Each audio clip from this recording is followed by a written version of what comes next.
안녕하세요, 미스터 모입니다. 여기는 제가 살고 있는 안산이란 지역입니다. 정확히는 안산 단원구에 위치하고 있는 곳이죠. 제가 안산에 있는 여행지들 몇 군데를 한번 소개시켜 드렸던 바 있는데 여기는 좀 독특한 곳이라고 보시면 좋을 것 같아요. 여러분들은 안산에 박물관이 꽤 많다는 것을 알고 계실지 모르겠습니다.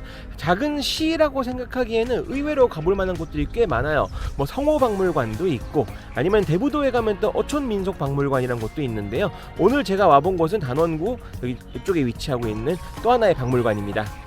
바로 이쪽에 건물 보이시죠? 여기가 바로 안산 산업역사박물관이란 곳인데요. 어떻게 보면 안산의 현대사에서 공단, 반월공단의 이야기를 빼놓고 할 수는 없을 것 같습니다. 그만큼 안산에서의 그 공단의 위치는 굉장히 중요한데 그 산업에 대한 역사를 볼 수 있는 그런 박물관이라고 해서 한번 잘 찾아와 봤고요. 더불어서 박물관 외에도 안산 단원구 쪽에는 가볼 만한 곳이 또 하나 있습니다. 바로 안산 다문화 거리인데요. 그 다문화 음식거리라고 불리는 곳이기도 하죠. 과연 어떤 곳인지 저 미스터 모와 함께 같이 가보시죠. 렛츠고!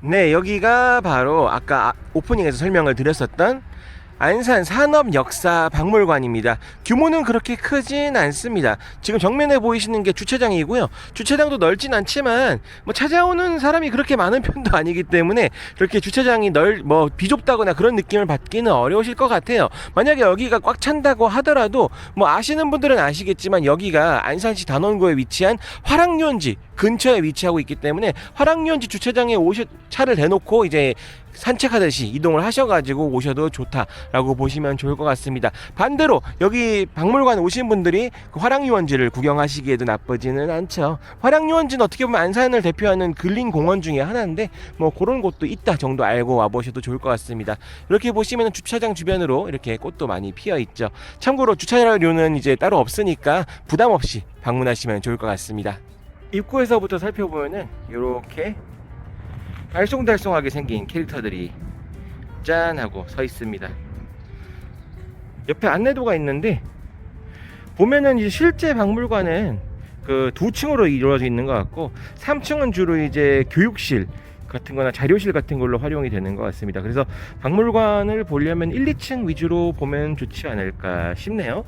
그리고 이쪽에 보면은 또 예전에 이제 염전에서 소금 운반하던 열차가 전시가 되어 있습니다. 동주염전이라고 그 대부도에 있어요. 대부도 쪽에 위치하고 있는 염전인데 여기 또 설명이 쫙 이렇게 있죠. 그래서 이렇게 소래염전과도 연결이 되나봐요.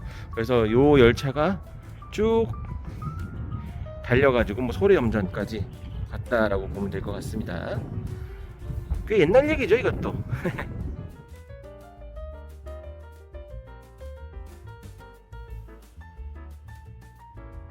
어떻게 보면 여기 산업역사박물관 같은 경우에는 이렇게 안산에 있는 그런 여러 기업들에서 기증을 해가지고 자료들이 모여진 그런 곳이 아닌가라는 생각이 듭니다. 바로 들어오면은 안산의 산업과 기업체 그리고 안산 반월공단에 어떤 기업들이 있는가, 어떤 역사를 가지고 있는가를 한눈에 알 수가 있어요.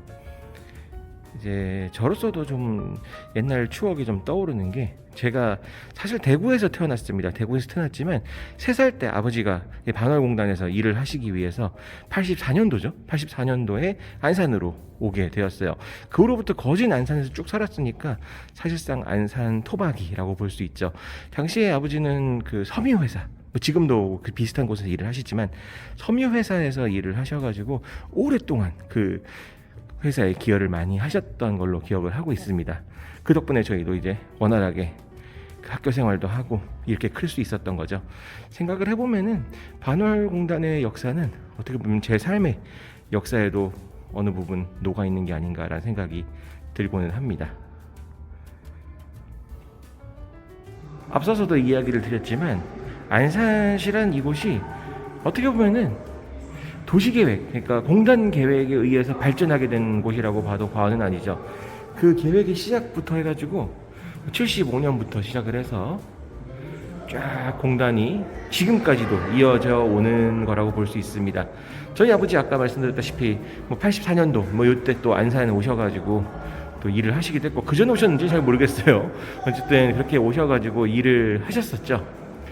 그렇게 돼가지고 지금은 어떻게 보면 스마트 허브란 이름으로 또 이제 바뀌어가지고 그 시화공단과 함께 거대한 그 공단 단지를 형성하고 있습니다.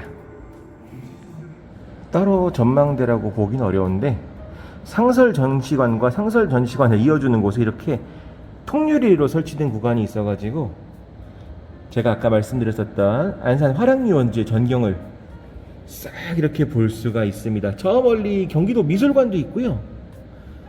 화랑유원지도 꽤 와볼 만한 곳이라고 생각을 해요.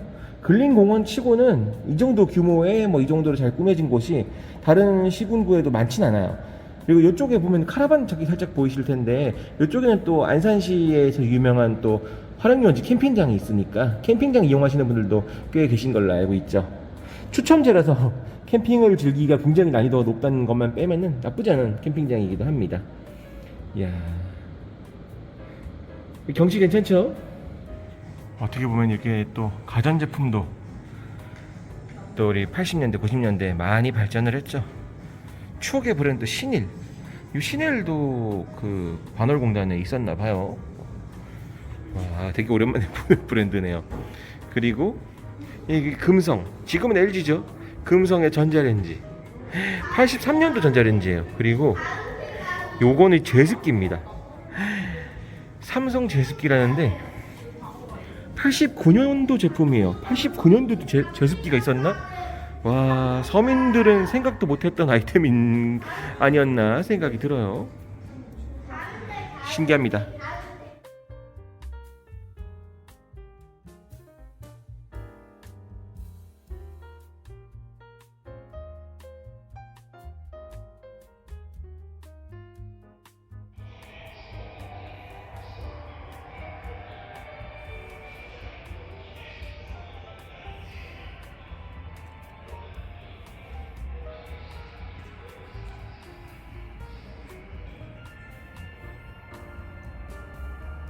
자, 어떻게 보셨나요? 지금까지 안산 산업역사박물관에 대해서 간단하게 살펴봤는데요. 안산 산업역사박물관 같은 경우에는 어떻게 보면 저의 그 인생과도 어떻게 연결이 되어 있는 곳이기도 합니다. 저희 아버지가 오랫동안 이제 반월공단에서 일을 하셨고 거기에 대한 역사가 그 반월공단에 대한 역사라든지 아니면 시화공단, 안산의 산업 전반에 대한 역사를 볼 수 있는 곳이었기 때문에 나쁘지 않았어요. 더불어서 뭐 주차료도 없고 뭐 입장료도 없기 때문에 그다지 부담스러운 금액이 드는 것도 아니었기 때문에 뭐 좀 더 이제 편하게 볼 수 있지 않았나 생각을 합니다. 그만큼 규모는 작아요. 규모는 1, 2층이 전부고 다 돌아보는데 거진 한 30분 정도, 아이를 동반해가지고 설명까지 이루어진다면 1시간 정도면 충분히 볼 수 있는 곳이기 때문에 부담 없이 안산에 오셨다면 방문해 보시는 것도 좋지 않으실까 생각이 듭니다. 다음 코스로 이동할게요. 다음 코스는 안산 음식 다문화 거리, 다문화 음식거리라고도 불리는 곳인데 거기 가서 점심을 좀 먹을까 합니다. 같이 가보시죠.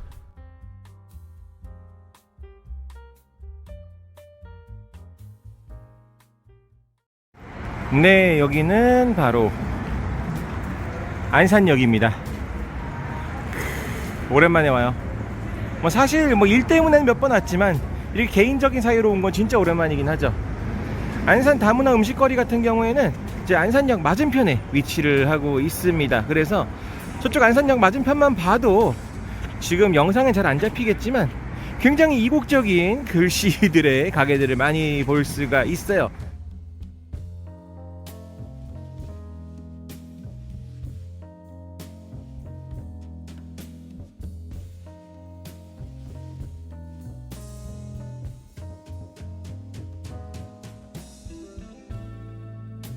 여기가 바로 안산 다문화마을 특구 다문화 음식거리입니다.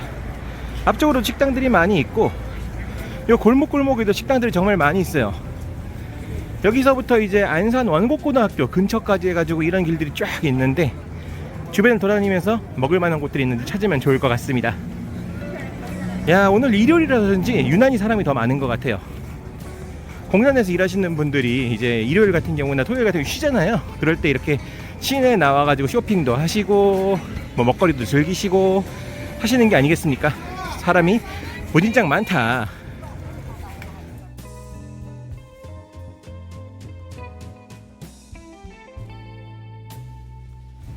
기본적으로는 우리가 흔히 아는 시장의 형태와 많이 흡사합니다. 과일도 팔고 빵도 팔고 먹거리도 팔고 뭐 그렇게 시장 같아요. 보고 있으면 뭐 양꼬치도 팔고, 오, 길거리에서 양꼬치를 파네. 그리고 이렇게 먹거리도 많이 팔고요. 해산물도 있고 이런 분위기의 장소라고 보시면 되겠습니다. 간판들 보면은 또 외국어들이 이렇게 많이 써 있죠. 어떻게 보면은 서울에 있는 그 중국인들 많이 있는 그 구로 쪽에 뭐 그런 동네랑 비교가 될 수도 있겠지만, 그쪽은 이제 어떻게 보면 중국인이나 아니면은 뭐 조선족들이 많이 사는 그런 동네라고 한다면은, 여기는 조금 더 다국적인 것 같아요. 예전에는 어쨌든 간에, 아니면 지금도 마찬가지겠지만 뭐 중국인이나 조선족의 비중이 좀 더 높을 수는 있습니다만 조금 더 이국적인 느낌이 많이 나는 곳이죠. 그래서 한글 간판 몇 개를 제외하고 나면은 여기가 한국인지 아닌지 조금 헷갈릴 수도 있겠다라는 생각마저도 듭니다. 요런 뭐 상품들이 보면은 우리가 흔히 볼 수 없는 상품들도 꽤 많이 파는 것 같아요.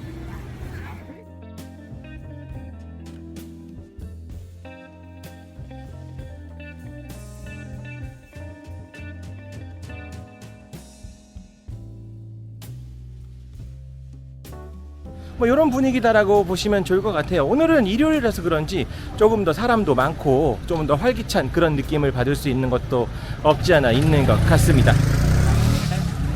가게들을 보면은 전반적으로 이제 뭐 중국식 뭐 마라탕을 파는 곳이라든지 이런 것들을 시작으로 해가지고 쌀국수 뭐 여러 가지 가게들도 많이 있고 한데, 저는 오늘 태국식을 한번 먹어볼까 해가지고 태국 요리 전문점으로 지금 가고 있습니다.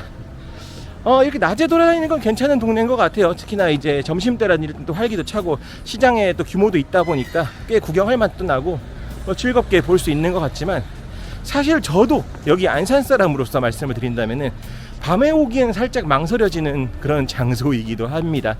아무래도 이제 분위기가 낮이랑은 좀 다르기 때문에 밤에 오실 때는 조금 여기 지금 영상에서 보시는 분위기랑은 다를 수 있다는 걸 감지하시고 생각하시고 오시는 게 어떠실까 하는 그런 마음도 들기는 해요. 더불어서 알고 계시면 좋은 점 중에 하나가, 여기 이제 다문화 음식거리, 다문화 거리 같은 경우에는 주차할 곳이 굉장히 부족합니다. 뭐 근처에 있는 주차장을 찍고 오신다면 주차는 할 수 있겠지만, 보시다시피 이런 상황이에요. 거의 가득가득 차 있고 주차가 사실상 어렵다라고 봐도 과언은 아닙니다.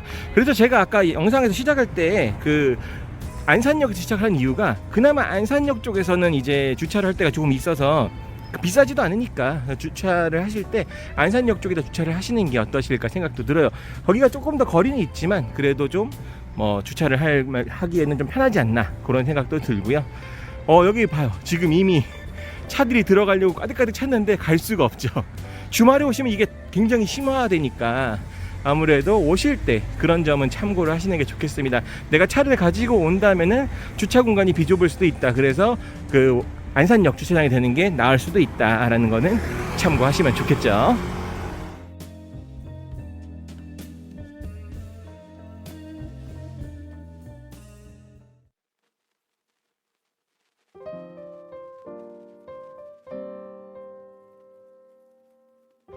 걷다 보니 오늘 그 점심 식사를 하게 될 팟타이라는 가게 찾았습니다. 딱 봐도 느낌이 오시죠? 태국 요리 전문점이에요. 게다가 딱 가게 이름도 팟타이죠. 팟타이 먹을 거예요.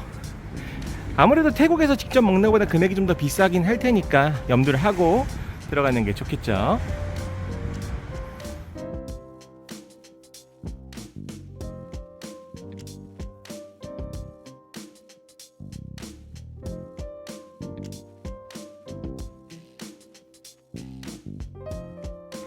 주문한 스프링롤 6,000원, 소스, 그리고 팟타이입니다.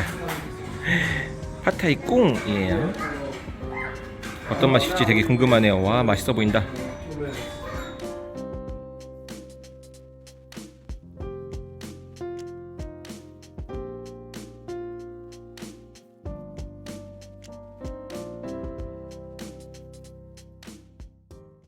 자, 어떻게 보셨나요? 지금까지 안산 산업역사박물관과 그리고 다문화 음식거리 간단하게 둘러봤습니다. 다문화 음식거리는 밥 먹으러 온 거기 때문에 거리를 자세하게 보여드리진 않았지만 어떤 분위기였는지는 대충 파악이 되셨을 것 같습니다.